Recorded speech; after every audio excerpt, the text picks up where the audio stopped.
الدين النصيحة قلنا لمن قال لله ولكتابه ولرسوله ولأئمة المسلمين وعامته. الحمد لله وحده والصلاة والسلام على من لا نبي بعده وعلى آله وصحبه ومن تبعهم بإحسان إلى يوم الدين.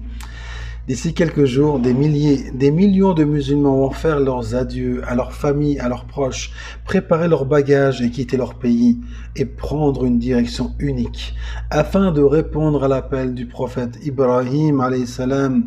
Ils vont de par le monde se diriger à la Mecque en avion, en train, en bateau, en bus afin de réaliser l'un des 5 piliers de l'islam qui est le pèlerinage. Allah qui soit glorifié dit dans le noble Coran وَلِلَّهِ عَلَى النَّاسِ حِجُّ الْبَيْتِ مَنِ اسْتَطَاعَ إِلَيْهِ سَبِيلًا. Et c'est un devoir envers Allah pour les gens qui ont les moyens d'accomplir le pèlerinage vers la maison. Et dans un hadith rapporté par Al-Bukhari et Muslim, le prophète sallallahu alayhi wa sallam a dit: l'islam est bâti sur 5 piliers.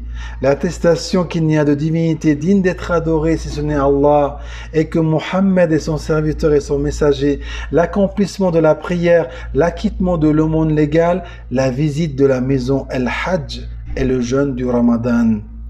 Et Muslim rapporte que le prophète sallallahu alayhi wa sallam dit aux gens: ô vous les gens, Allah vous a certes rendu obligatoire le pèlerinage, accomplissez-le donc.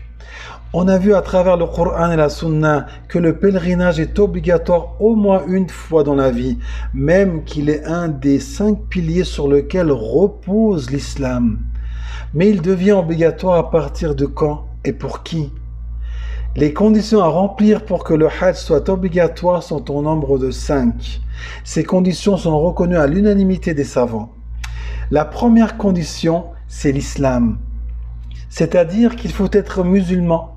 Il n'est pas obligatoire pour le mécréant d'accomplir le pèlerinage et il n'est pas accepté de celui-ci s'il l'accomplit. La deuxième condition, c'est la raison. Il faut être en bonne santé mentale, être capable de discernement. Il n'est pas obligatoire pour une personne atteinte de folie ou présentant des troubles mentaux d'accomplir le pèlerinage. Dans un hadith rapporté par Abu Daoud, le prophète sallallahu alayhi wa sallam a dit: la plume est levée pour 3 personnes, c'est-à-dire que les anges n'écrivent pas leurs actions. Celui qui dort jusqu'à ce qu'il se réveille, l'enfant jusqu'à ce qu'il soit pubère, et le fou jusqu'à ce qu'il recouvre la raison. La troisième condition, c'est la puberté. Mais quand est-ce qu'on en devient pubère? Les signes de l'atteinte de la puberté sont au nombre de 3 pour les garçons et les filles. La première, la sécrétion du sperme. La deuxième, l'apparition de poils autour du sexe. Et la troisième, le fait d'avoir 15 ans. La réalisation de l'un des 3 de ces signes rend un garçon pubère. Et on rajoute pour la fille un 4e signe spécifique qui est les menstrues. À savoir que dans certaines régions du monde, les enfants deviennent pubères plus tôt, à l'âge de 12, 13, ou dans d'autres pays, certains enfants deviennent pubères même avant cet âge. C'est quelque chose qui est attrait à la nature et les parents sont plus connaisseurs à propos de la puberté de leurs enfants. La 4e condition, c'est d'être libre.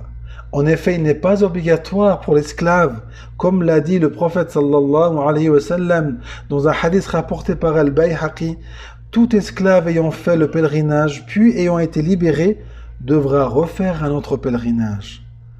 Et la 5e, la dernière condition, c'est la capacité, c'est-à-dire posséder la capacité physique et financière afin de pouvoir subvenir à ses besoins et accéder à un moyen de transport pour pouvoir voyager.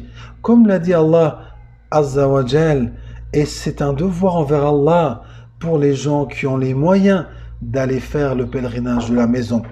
On peut rajouter une 6e condition pour les femmes, qui est d'être accompagnées soit par le mari ou soit par un mahram. Un mahram qui est une personne avec qui le mariage n'est pas autorisé, comme par exemple son père, son frère, son fils pubère. Alors, si l'on remplit ces conditions, que doit-on faire? Eh bien, on doit faire le pèlerinage. Peu importe l'âge que tu as, 16, 18, 22, 40, 60 ans, Tu dois accomplir le pèlerinage lorsque les conditions sont réunies, car le pèlerinage est une obligation, comme la prière et le jeûne, et Allah et son messager sallallahu alayhi wa sallam sont plus prompts à être obéis. Un très grand nombre de savants disent que celui qui réunit les conditions du pèlerinage et qui ne l'accomplit pas, sans aucune excuse valable, il a commis un grand péché sur lequel il doit se repentir. Et on connaît les ruses du shaitan qui insuffle et dit « Tu es encore trop jeune, tu feras le pèlerinage après les études ou à l'année prochaine ou après le mariage et après ça et après ça et après ça jusqu'à amener la personne à sa mort sans qu'il ne l'ait accompli. » Il y a aussi la fausse idée d'accomplir le pèlerinage quand on est vieux, afin de partir pur, effacé de tous les péchés accumulés durant sa vie. Qui te garantit que tu seras en vie l'année prochaine? Qui te garantit que tu vas mourir vieux? Combien de bébés, d'enfants et de jeunes sur qui nous avons accompli la prière mortuaire? La plupart des gens de science sont d'avis que le pèlerinage est obligatoire pour la personne responsable dès lors qu'elle en est capable. Parmi eux, les imams Malik, Abu Hanifa et Ahmed. Quiconque le retard des pécheurs est considéré comme désobéissant envers son Seigneur. Il est rapporté que Al-Aswad ibn Yazid a dit à un homme riche de sa tribu « Si tu venais à mourir alors que tu ne t'es pas acquitté du pèlerinage, je ne prierai pas sur toi. » Il est rapporté que Abdullah ibn Mu'aqil fut interrogé au sujet d'un homme riche qui décéda alors qu'il n'avait pas accompli le pèlerinage.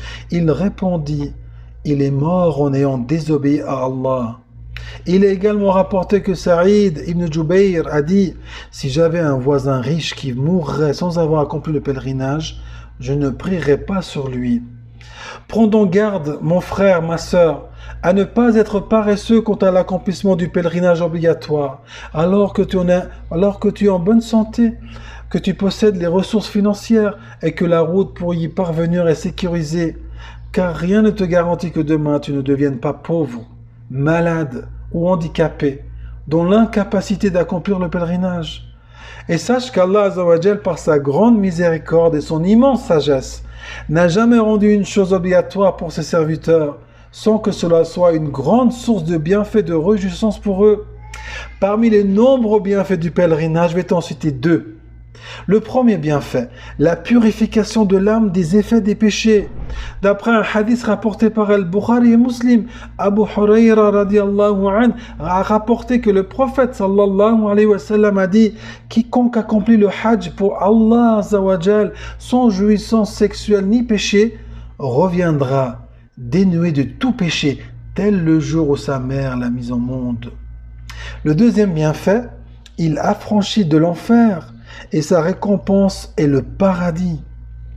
Dans un hadith rapporté par Muslim, selon Aïcha radiyallahu anha, le prophète sallallahu alayhi wa sallam a dit « Il n'est pas un jour où Allah azawajal est plus digne d'affranchir un serviteur de l'enfer que le jour d'Arafat. » Et d'après un hadith rapporté par Al-Bukhari et Muslim, selon Abu Hurayra radiyallahu anhu, le prophète sallallahu alayhi wa sallam a dit « Et le hajj agréé n'a d'autre récompense que le paradis. » Serviteurs d'Allah, craignez votre Seigneur et acquittez-vous des obligations qu'il vous a prescrites, comme le pèlerinage, en guise d'adoration, d'agrément de son jugement et d'obéissance envers ses commandements, si vous êtes croyants.